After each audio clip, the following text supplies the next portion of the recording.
Guys, we are in the home stretch. We have made it to our third and final unit. And our third unit focuses on research and argument. These are our 112 when you guys move on to 112 focuses specifically on writing argumentative papers. And or at least it does when I teach it. So it's only fitting that the most complex of our papers would be saved until the end of the semester. And there are a couple of different components that go into your final unit. And I've listed that kind of process here in this little list. The first thing that you'll be responsible for is a topic proposal, and that will be in the form of a discussion board. You'll be responsible for an annotated bibliography, which we'll talk about this in week 5, where you compile your research that you find from the library, which is why I had you guys do the library tutorial. You'll be responsible for submitting a counterclaim paragraph, also in the form of a discussion board, a draft that we'll workshop together, and then finally you'll submit a final paper at the end, and then you'll be done with English 111. So I want to go over your task and kind of explain the process a little bit more fully. So a research-based position paper requires that students use critical thinking in a practical way about real-world problems or issues. One purpose of a position paper is to raise awareness of current issues and generate support for either change or maintaining a current law or policy. The paper is based on facts that provide a solid foundation for your argument.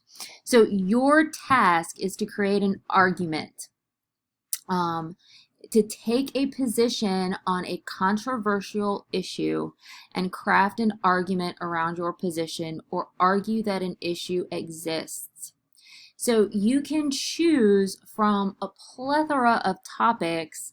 However, I am going to limit I have a list of 5 topics that are not allowed, just because I feel that they're overused and overdone, and I really want to stretch you guys in terms of thinking about issues and try to find something that you guys are interested in or you want to learn more about. Anyways, so and I'll talk more about that in just a second.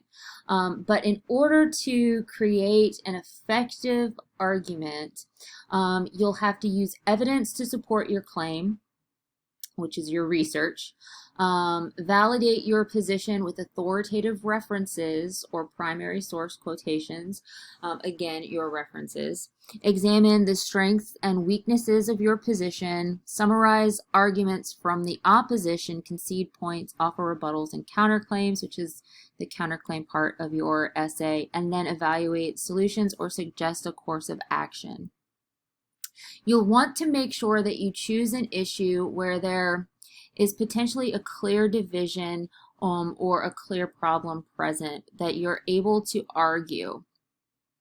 You can choose an issue that you've already have a formed opinion on, or you can choose something that you haven't ever thought about. And I encourage you to look at an issue possibly that you don't have a formed opinion on, only because if you are too close to an issue, it's hard for you to look at it objectively. And I also the topics that you consider can be as serious as you want them to be, or they can be lighthearted. I've had students write about why colonizing Mars is a good idea. I've had people argue why dogs are better than cats, even though I disagree. I mean, um, I've had people write about child beauty pageants. My point is I don't just look at things that are typical or your go-to topic. Um, this final paper will be your APA format paper. And because you are using research, you have to use 5 sources at least, 3 of which come from the Germanna library databases, and at least one of those sources must be scholarly or peer-reviewed. Because you're using research, this is going to be your longest of your papers, where it has to be 5 to 7. And I'm sorry to say that does not include the title page or the reference pages. So 5 to 7 pages, not including those. If you look on the at the bottom of this page, you'll see the topics that you can't choose, but you'll also see a place where I suggest you start looking. If you've been to the library tutorial, Matthew Pierce showed you guys the website or the database of issues and controversies. And that's a wonderful place to start. It doesn't count as one of your peer-reviewed scholarly sources, but it'll certainly count as a source because they're more like encyclopedias.